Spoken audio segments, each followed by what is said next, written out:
106.1 Jeronimo The Real Son of Jogja. Assalamualaikum warahmatullahi wabarakatuh. Apa kabar Kanca Muda Jogja? Ketemu lagi di Sasi Soma sana sini soal agama Kanca Muda Jogja.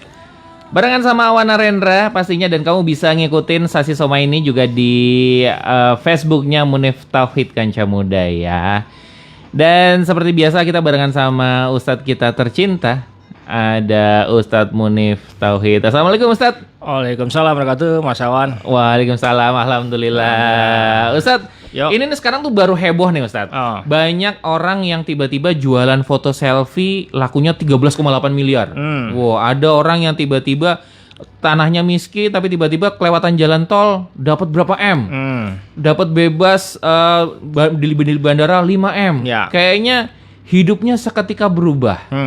Tapi ada juga Ustadz yang sekarang tuh mungkin baru dengerin Sasi Soma, baru ngeliat di Facebook, itu ngerasa hidupku kok gini-gini aja ya Ustadz ya. Aku tuh pengen kaya, pengen berubah.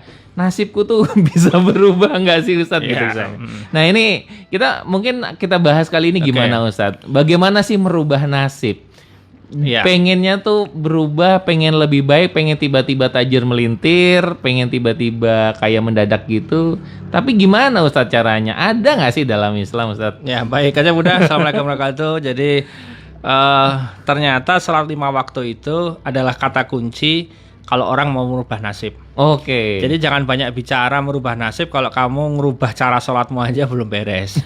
Contoh merubah sholat dari sering terlambat jadi awal waktu. Itu contoh yang paling ringan. Ya, jadi kebiasaan kita kalau kita mau merubah nasib, maka rubahlah dulu cara sholat kita.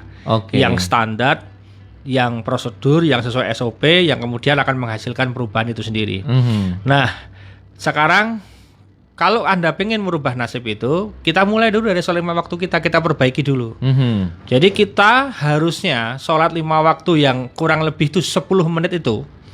Standarnya 10 menit, artinya saya ngasih standar ke teman-teman 10 menit itu artinya biar teman-teman nggak tergesa-gesa. Kalau 5 menit bisa, tapi agak cepat. Tapi kebanyakan orang itu ejakulasi dini. Kalau sholat itu kayak ejakulasi dini. 2 menit udah selesai. Ejakulasi dini kan kata dokter Boyke kurang dari setengah jam atau baru menitan udah keluar. Nah ini sama, banyak orang sesuatu kayak ejakulasi dini. 2 menit udah keluar, udah selesai. Tahu nggak? Orang selama sholat itu bukan jaminan dia diterima. Tetapi setidaknya kalau dia sholatnya itu punya standar waktu yang nggak tergesa-gesa, itu akan membuat ritme hidupnya itu nyaman. Ingat, kalau kamu hanya merubah nasib menjadi lebih kaya, lebih banyak duit, lebih bagus, lebih baru mobilnya, maka bahagiamu nggak bertahan lama. Karena begitu kamu beli seri terbaru hari ini, ada yang baru lagi gitu ya.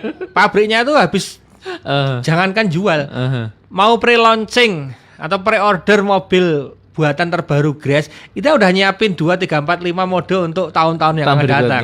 Jadi betapa saat ini bahagia itu susah diraih. Itu bukan karena nggak punya, tetapi karena alat ukur dan informasi yang selalu baru itu membuat kemudian melihat apa yang dia punya itu menjadi tidak baik. Ya nggak usah jauh-jauh lah. Suami istri itu dulu melihat istrinya itu ya paling cantik, suaminya ya paling ganteng. Begitu ada Facebook, ada Instagram, kok ini lebih, kok ini, nah kamu mulai banding-bandingin, nah sehingga kamu lihat barang sendiri itu kayak barang rongsokan, mohon maaf ya.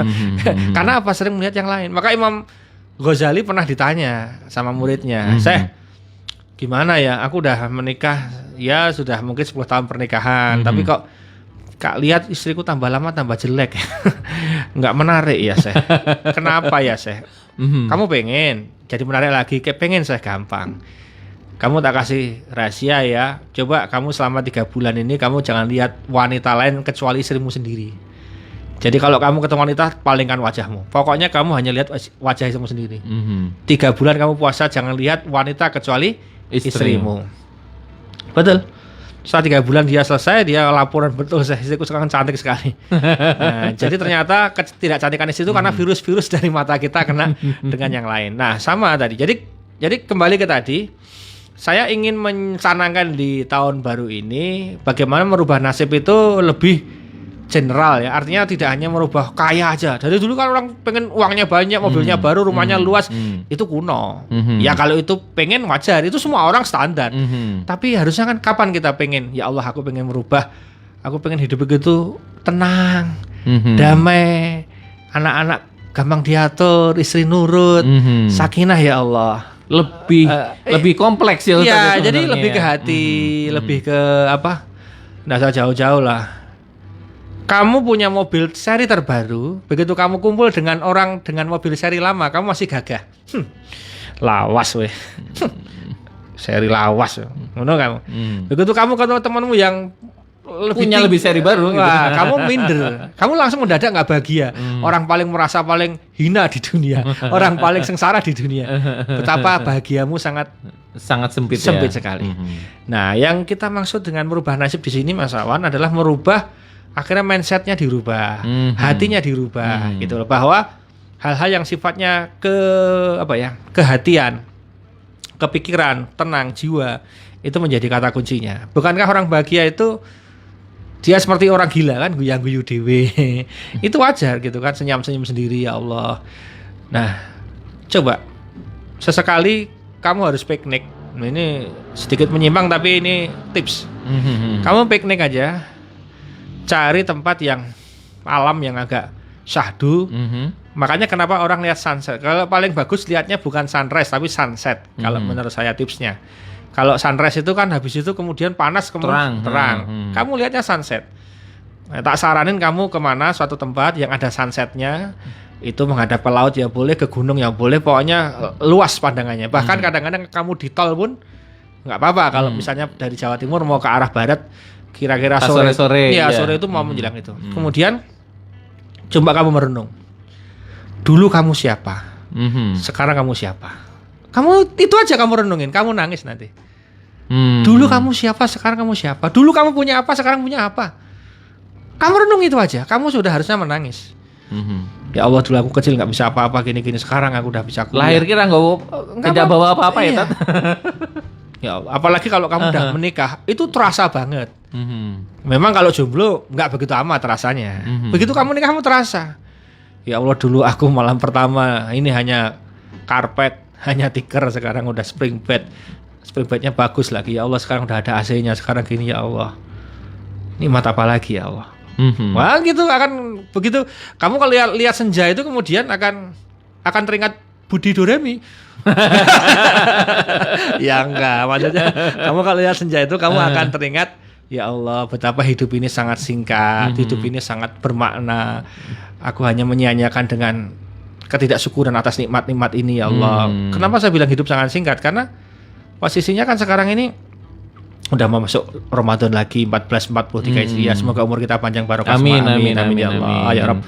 Gitu kan? Jadi apa ya? Begitu kamu merasa hidup itu cepat, singkat, itu kamu kemudian takut. Aku nunggu apa lagi sekarang untuk berubah? Dari tahun ke tahun resolusiku pengen punya ini, pengen punya itu, tetap sampai dengan tahun berganti gak pernah berubah nasibku, takdirku. Nah sudah, sekarang kamu berhenti meratapi nasib. Sekarang saatnya merubah segala sesuatu, dimulai dari memperbaiki cara sholatmu. Orang yang merubah nasib adalah memperbaiki cara sholatnya. Dari wudhunya yang sempurna, jangan tergesa-gesa, dinikmati dengan serius, dengan khidmat, dengan pelan-pelan, pure. Coba kamu lihat film-film itu, bagaimana film-film, misalnya video klipnya yang saya rekomendasi untuk dilihat itu video klipnya Gigi yang Hamba kalau nggak salah judulnya. Coba kamu cari Mas, nanti kita setel. Siap, nanti saya carinya ya, itu bagus sekali. Itu di video klip itu ada adegan wudhunya. Bagaimana seorang yang dulu ketika kecil sama orang tuanya berani bahkan sampai mencuri kotak amal masjid untuk ketagihan, dia nggak tahu ketagihannya apa. Album religi agak terakhir itu. Terus itu barengan sama lagu-lagu religi yang lain, tapi itu lagu yang paling barunya. Nah, terus apa namanya, dia juga sempat menghempaskan ibunya sendiri, mengata-ngatai ibunya sendiri, bahkan ngambil paksa perhiasannya ibunya itu. Wah, ini kualat banget itu, Tanda. Wah, sudah itu. Terus kemudian atas izin Allah dapat hidayah. Ya, yang dia tuju masjid, kemudian acting ketika dia wudhu gitu kan. Itu luar biasa. Jadi kita lihat orang wudhu aja senang, Mas. Apalagi orangnya habis pernah menjadi masternya maksiat. Tiba-tiba kamu lihat dia wudhu Berubah. adem, Mas, tenan. Walaupun itu punya film, kita nggak ngerasain tapi rasanya ikut adem gitu loh. Lihat film preman tahu-tahu wudhunya itu di gemercik dia kena kepalanya di mukanya. Kita tuh merasakan seakan-akan nyes, betul, Mas? Betul. Baru lihat di video. Gimana kalau kita merasakan sendiri gitu. Melakukannya sendiri. Tuh hamba lagunya gitu kan. Nah, insyaallah. Mohon ampun, Ustaz. Betul. Nanti tolong disetel itu habis ini ya. Oke. Mohon ampun nanti disetel habis ini. Itu mohon ampun, silahkan kamu cek di di alat pencarinya itu mohon ampun. Kamu klik itu video klipnya. Oh, itu tak bikin acara pengajian. Mohon maaf ya, preman-preman pada nangis. Oh iya. Ya, waktu saya pengajian sebelum pandemi dulu saya diundang di Solo. Waktu itu tak stylin itu di Solo. Oh, ini yang main Edi Brokoli nih, Tante. Ya, betul. Itu keren sekali. Itu pakai motor itu. Kamu lihat ada. Bagaimana dulu nakalnya, kemudian dia pulang balik mencari ibunya, mau minta maaf gitu kan. Oke, jadi sebenarnya ketika kita mau merubah nasib tadi, Ya dari situ dulu kita rubahnya. pertama sholat wajib, kemudian sholat dan rangkaiannya. sholatnya harus Semua rangkaian sholat. Wudhunya, sholatnya, kayak apanya nanti kita ditekan sesi kedua lah. Oke, Tapi termasuk tadi bersyukur tadi ya, Ustadz ya? iya betul. Dengan merenung tadi ya, Ustadz? Ya, jadi merenung itu tipsnya. Tips pertamanya merenung dulu. Gini loh.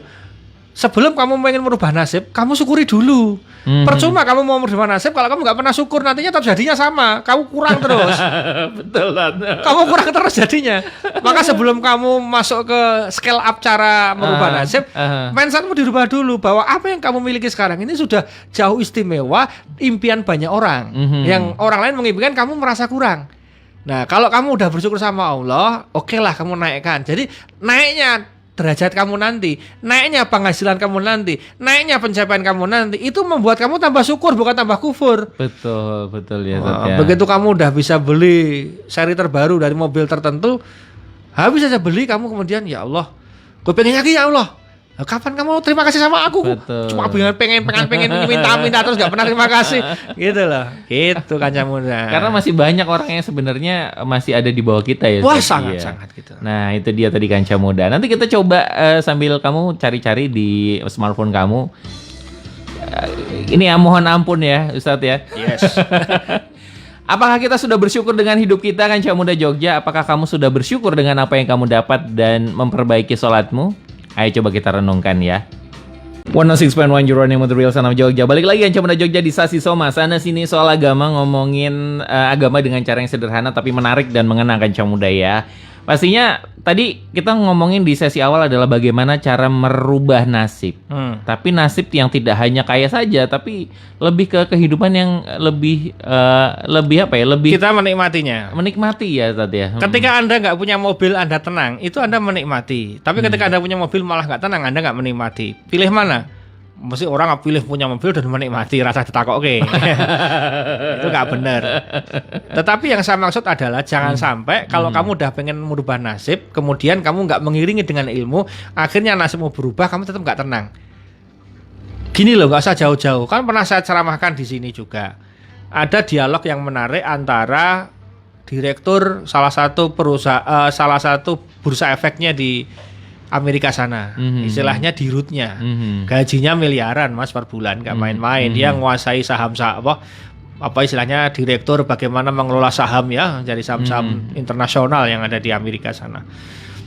Nah, dia berlibur ke sebuah tempat di daerah Arizona gitu kan, di sana ada di tepian pantai gitu kan, tepian sungai, kalau nggak salah sungai, bukan pantai, sungai, tapi sungainya itu adem, anyep, asri, nyaman. Ya memang banyak untuk liburan gitu kan. Dia berlibur di sana, kemudian dia nyewa ya kayak villa sejenis glamping lah begitu. Kemudian dia makan di pinggir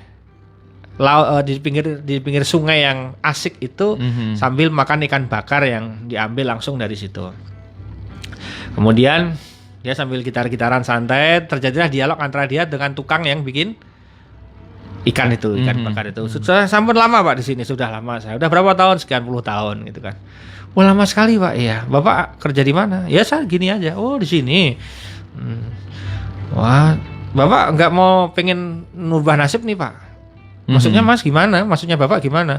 Gini Pak, kalau Bapak itu nanti mau, Bapak itu nanti sekolah lagi Pak, cari ilmu tentang bagaimana jadi chef ikan gitu kan. Nanti ikannya coba dikelola dengan bagus Pak. Terus biar gimana Mas? Ya biar nanti Bapak berkembang gitu kan.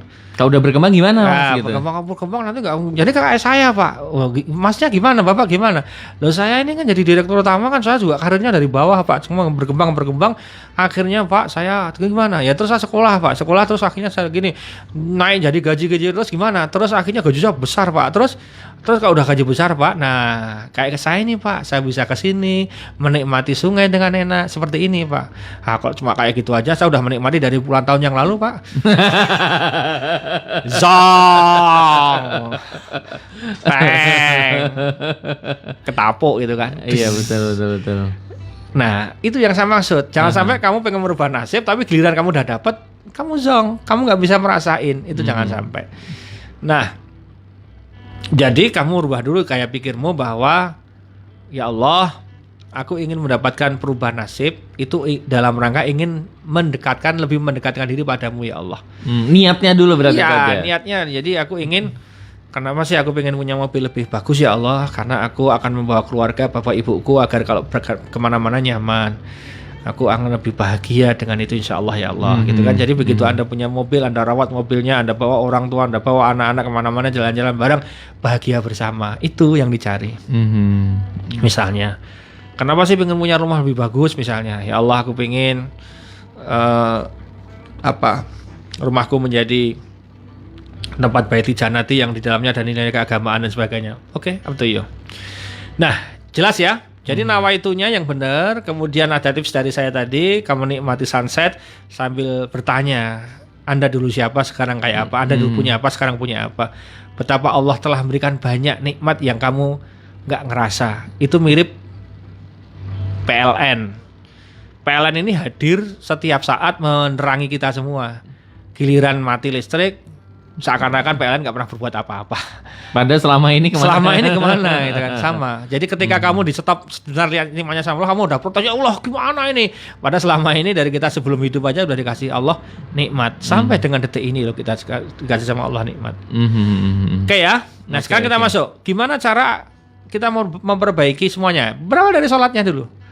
Udah kamu fokus ke sholat. Kamu, kita semua fokus ke sholat. Sholatnya diperbaikin. Di scale up kan dengan bagus. Nah saya memberi ilustrasi yang sederhana Mas. Kalau untuk orang yang sudah menikah, ya mohon maaf yang masih jomblo ya, itu adalah kamu mengimpikan sholat seperti mengimpikan berhubungan badan dengan istrimu atau dengan suamimu. Wah enak ya, nikmat ya, wah gairah, ada hawa nafsu untuk melakukannya. Nah ketika kamu sholat sudah kamu bikin gairah hawa nafsu pengen sholat, itu sudah berarti level kamu sudah di jalan yang benar. Kamu nggak angot-angotan, kamu nggak ada semangat, ada nggak asal-asalan. Ya udah, pasti nggak nikmat. Itu bagi suami istri. Kalau yang belum menikah, gambarannya sederhananya adalah kamu puasa, lalu kamu diajak buka bersama di mana menu yang kamu sangat sukai, dan itu di Lost Doll. Lost Doll itu sakarmu nambah terserah gitu. Wes pokoknya nggak usah mikir duit, aku bayarin semua gratis. Kamu pengen apa? Yang suka pizza silahkan, kamu tunjuk aja pizza mana aja. Kamu pengen steak yang mana paling mahal di Indonesia mana? Kamu buka di sana. Kamu begitu kamu ngiler kan? Belum ngelakuin udah ngiler. Itulah. Nah sama suami istri kalau belum ngelakuin hubungan seks udah ngiler, itu berarti benar. Kalau nggak ngiler sama sekali berarti masalah. Sama ketika sholat, kalau Anda nggak ngiler sebelum sholat, biasa aja. Nah berarti ritual Anda itu seperti layaknya ritual yang lain. Layaknya kebiasaan yang lain. Hanya namanya sholat gerakannya gitu loh. Tapi kalau kamu udah mempersiapkan, mengimpikan, mendambakan, wah kapan ya sholat ya Allah. Karena sahabat dulu tuh kalau mau ketemu sholat tuh dia nunggu betul. sampai ada istilah hidup itu hanya nunggu waktu sholat. Wah betul, itu ya kelihatannya sepele, kurang ajar. Menurut ilmu ekonomi kurang ajar, kamu cuma nunggu sholat, kamu kerjanya kapan? Misalnya gitu. Menurut ilmu ekonomi kurang ajarkan. Padahal yang dimaksud ini bukan kamu nggak kerja, kamu tetap kerja. Sehingga kalau aku kerja terus ya Allah, aku nggak bakal ingat sama kamu ini. Dengan sholat aku ingat, jadi aku seneng. Ya gitu loh. Ada yang spesial di situ ya. Ya, Ustaz, jadi kita jadikan sholat itu, gimana biar sholat kita itu menjadi sebuah hal yang bergairah? Ya kamu harus memaknai sholat itu dengan persiapan yang benar, dengan tempat yang benar. Maka nih saya tadi masuk ke tempat sholat ini di Ciro, nggak tahu sedang ada kaset dikeluarin semua kan. Besok kalau udah clear situ memang mau jadi tempat musola ansih, kita upgrade mas. Nah, Bismillah saya ikutlah nanti. Kita upgrade yang bagus lah, karpetnya kita ganti yang baru, nyaman nanti tempat apa-apanya. Jadi orang masuk di ruangan sholat seperti masuk dunia lain. Nyaman. Ngapain sih? Walaupun tempat sholatmu nggak segede musola, kampung nggak segede masjid di kampungmu, tetapi setidaknya tempat sholatmu itu adalah tempat di mana ruangan yang kecil itu bisa kamu membuat masuk situ itu seakan-akan menjadi lain kamu, menjadi pribadi yang berbeda. Preman aja masuk masjid langsung beda dia. Masjid lagi, jam iso. Minimal ada kata itunya sudah bagus kan. Jadi dia merasa ini tempat beda dengan kafe, ini tempat beda dengan tempat clubbing gitu ya. Nah kalau kamu menjadikan rumahmu sudut tempat suatu tempat kamu asik munajat, asik meminta, itu keren. Makanya saya pesan. Kadang-kadang tempat sholatnya di tempat tidur. Nah itu yang parah. Yang paling parah lagi tempat sholatnya tempat tidurnya untuk ML juga sama suami istrinya loh. Ini malaikatnya bingung ini tempat apa. Nggak ada saka-sakralnya gitu. Makanya saya pesan kalau bisa tempat sholat itu ada sendiri meskipun kecil. Lainnya RSSSP ya. Kalau RSSS ya cari space yang di situ kira-kira nggak rawan najis, nggak rawan tempat digunakan untuk aneh-aneh. Jadi ini hanya murni untuk sholat, sholat dibersihin gitu, nggak apa-apa. Tapi adalah space-nya. Ini lebih rekomendasi memang untuk sholat sunnah. Wajib ya nggak apa-apa. Tapi kalau bisa di musola atau di masjid gitu aturannya. Tapi kalau misalnya nggak bisa, untuk tahajud, ya tahajud atau duha atau mungkin sholat jamaah wajibnya dengan pasangan ya nggak apa-apa. Gitu. Jadi apa ya? Memaknai sholat itu dengan persiapan juga ya, yang artinya tempatnya bagus, kemudian pakaiannya. Maka saya juga di rumah ada tempat pakaian khusus sholat kan. Jelas pakai sarung lah, lebih bebas enak. Atasnya juga pakai pakaian yang nyaman gitu kan. Jangan kaos gitu kan. Pakai pecis, ada sajadah, ada tasbih. Nah, terus gini Mas. Mengapa saya bilang tadi sholat itu 10 menit? Saya nggak mengatakan sholat itu harus lama, enggak. 10 menit itu saya hitung sama ada fase foreplay, fase inti, fase pemulihan. Fase foreplay itu berarti kan kita siap-siap dulu nih. Badannya gerakin. Jadi jangan langsung gerakan. Ambil nafas dulu. Sajadah kibas-kibasin. Jadi persis kayak persiapan, siap, iya. Loh, lari aja ada gitunya kan? Iya betul. Dulu kan kita waktu belajar itu ngopo toh Pak, ada persiapan siap gerak melayu wae ngopo. Langsung disemprit langsung bablas piye.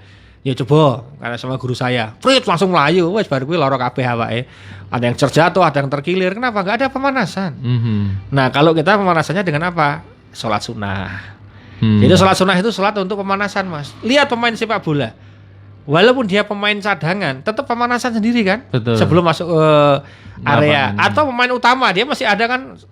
Atau nggak usah jauh-jauh, ada misalnya pemain bulu tangkis kan dia ada lop-lopan dulu kan, mainnya santai, nggak sampai semet-semetan, baru tik. Nah dari baru seriusnya ketika sudah dimulai. Sama sholat itu kalau ada sholat qobliyahnya dan hampir semua sholat itu ada qobliyahnya. Semuanya ada. Sebelum subuh ada, sebelum zuhur ada, sebelum asar ada, sebelum maghrib ada, sebelum isya ada.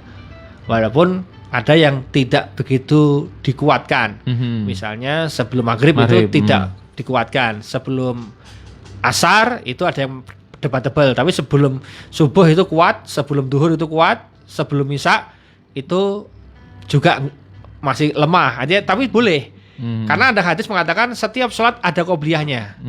Tapi kalau badiyah ya nggak boleh asar sama subuh. Yang lain ada qobliyahnya. Jadi qobliyah itu semuanya wajib dilakukan, sunnah dilakukan.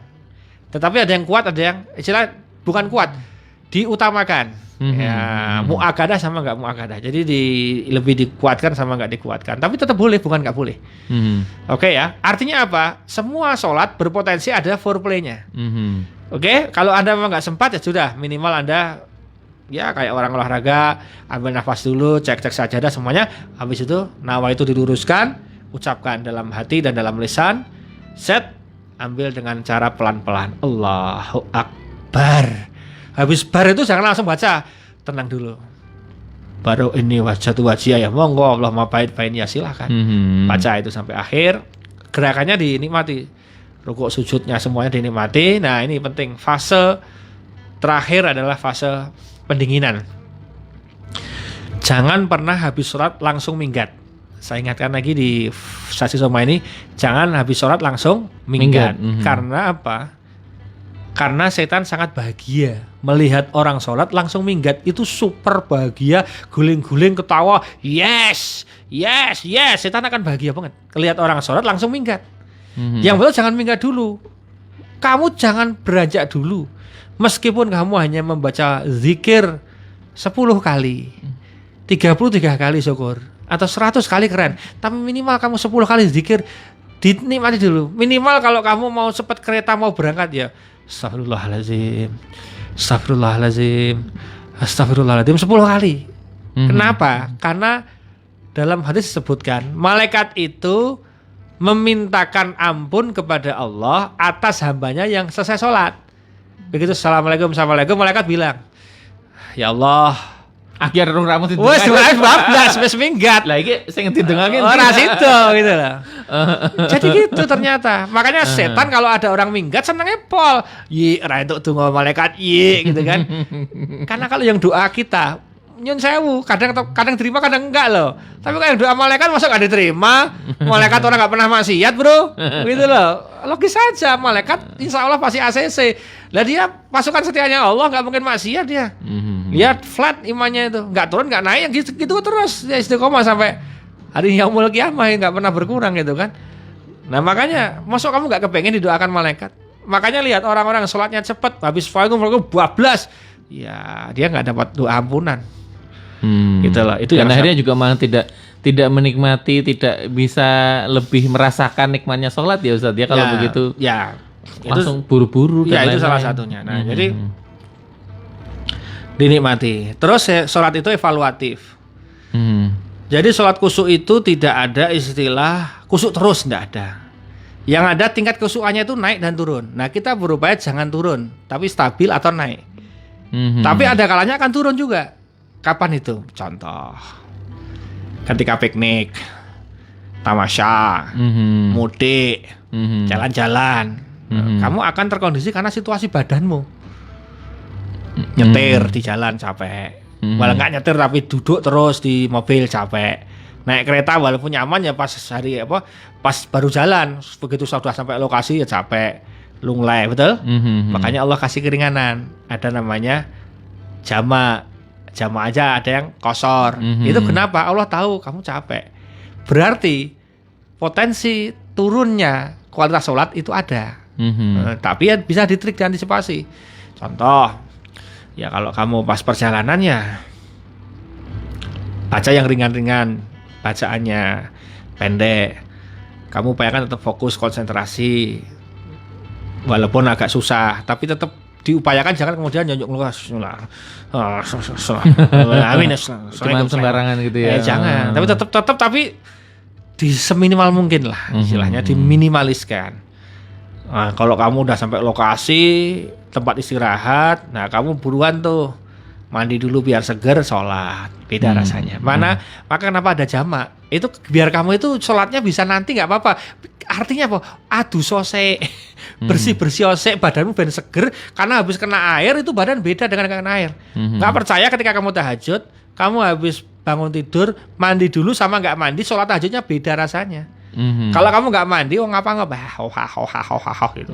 Begitu kamu udah mandi, memang dingin, memang sereng gitu. Tapi habis itu beda, seger. Gitulah. Makanya kenapa Rasulullah salah satunya sehat, karena beliau suka mandi pagi, bahkan mandinya sebelum subuh itu. Nah kalau kita malu, wah dikira hubungan, ya ora apa-apa wong dia bojo kok dikira hubungan. Ya memang kalau perlu rutin. Loh kok kayak ngadi kramas terus, ya sampune akeh kok ngono wae. Kamu bader nek rantai-entek. Gitu aja. Dipikir gitu aja. Ayo bareng apa kowe? Lah ya lumayan to pendak bengi iso daripada kowe ora tau iso. Gitu aja. Jadi orang enak-enak aja daripada bikin susah gitu ya. Nah itu. Jadi kembali ke tadi kaca muda, jadi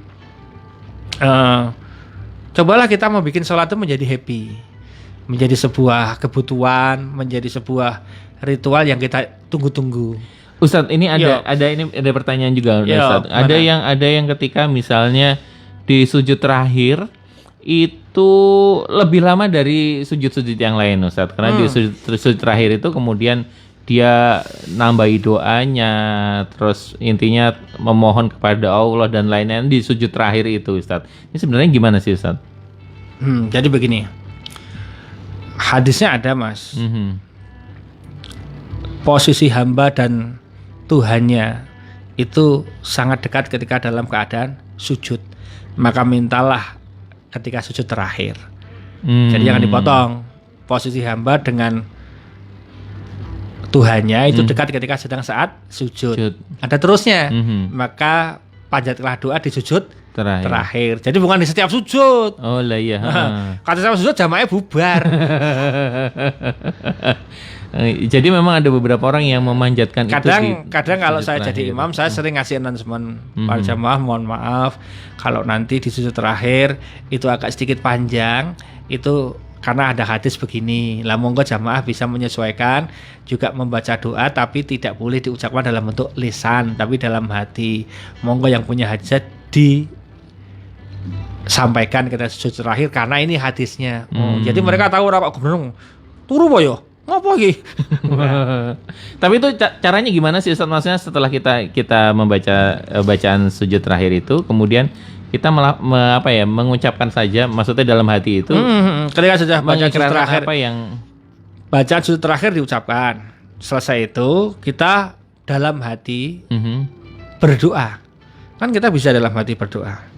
Ya Allah, berikanlah hamba kekayaan yang melimpah, kemakmuran rezeki, umur panjang barokah, keluarga sakinah mawaddah rahmah, mudah semua urusannya, dijauhkan dari semacam fitnah, mara bahaya dan bencana dan bala ya Allah. Dah gitu selesai. Allahu Akbar, ngono wae. Ya hajatnya kan bisa berubah-ubah. Bisa sama, bisa berubah-ubah. Tapi kalau masalah rezeki barokah, umur panjang barokah itu kan diulang ya nggak apa-apa. Itu kan. Atau ketika itu ada hajat, karena begini. Sholat, jadi begini loh. Sholat subuh itu adalah jawaban atas persoalan orang dari sholat isya sampai sholat subuh. Jadi kalau ada orang punya persoalan dari habis isya sampai dengan subuh, itu dimintakan sama Allah penyelesaiannya itu di subuh. Gitu loh. Jadi harapannya masalah dari isya sampai dengan subuh itu selesai di subuh itu, Mas. Nanti kalau muncul masalah baru dari habis subuh sampai dengan agak siang, dimintakan sama Allah di duhur. Mintakannya sujud terakhir itu. Nanti kalau ada masalah di antara duhur dengan asar, mintakan sama Allah selesainya di asar. Kalau ada masalah di antara asar sampai maghrib, mintakan sama Allah selesai di maghrib. Dimintakan di maghribnya agar nanti syukur habisnya udah selesai. Kalau muncul masalah lagi subuhnya ada. Jadi ulama-ulama itu menjadikan sholat itu sebagai tempat untuk curhat dan minta sama Allah solusi. Nah, melalui sujud terakhir itu disampaikan. Karena setiap hari mungkin persoalannya berbeda-beda. Hari ini persoalan utang, besok persoalan jodoh, besok persoalan apa, macam-macam. Makanya dia bisa berubah doanya sesuai dengan tingkat hajat dan kebutuhan masing-masing. Jadi sholat itu jangan digunakan hanya ya jadi suatu kenapa ada kata-kata hadisnya mengatakan masalah sujud terakhir itu berarti Allah buka peluang kalau kamu doa habis sholat itu mustajab, tapi kamu doa pas kamu dekat-dekatnya dengan aku itu lebih mustajab. Kapan itu? Sujud terakhir. Gitu loh. Jadi dimintakan di situ. Jadi mau selesai itu istilahnya menjadi hotmailnya, penutupnya. Jadi mintakan sama Allah itu kan nanti beda rasanya. Oke, jadi merubah nasib pertama tadi setelah introspeksi, perbaiki niat, kemudian bersyukur dan akhirnya penting adalah sholat ya Ustadz. Iya, jadi sholatnya pertama. Ya kamu jangan berharap banyak kalau kamu dari tadinya sholat telat menjadi nggak telatnya susah ngerubah ya, kamu nasib juga susah berubah juga. Dari tadinya kamu bolong-bolong sholatnya kemudian masih tetap bolong-bolong ya susah berubah sholat berubah nasibnya. Ketika kamu bisa menggeser cara sholatnya mendekati sempurna. Kalau sempurna 100% oke lah, mungkin susah ya. Seperti Nabi begitu, wah sholatnya lama sekali, khusyuk sekali, sampai sahabat Ali bin Abi Thalib kan pernah kena panah itu. Dicabutnya itu minta pas sholat, karena pas sholat dia nggak terasa. Gitu. Jadi betul-betul sampai nggak terasa betapa khusyuknya para sahabat.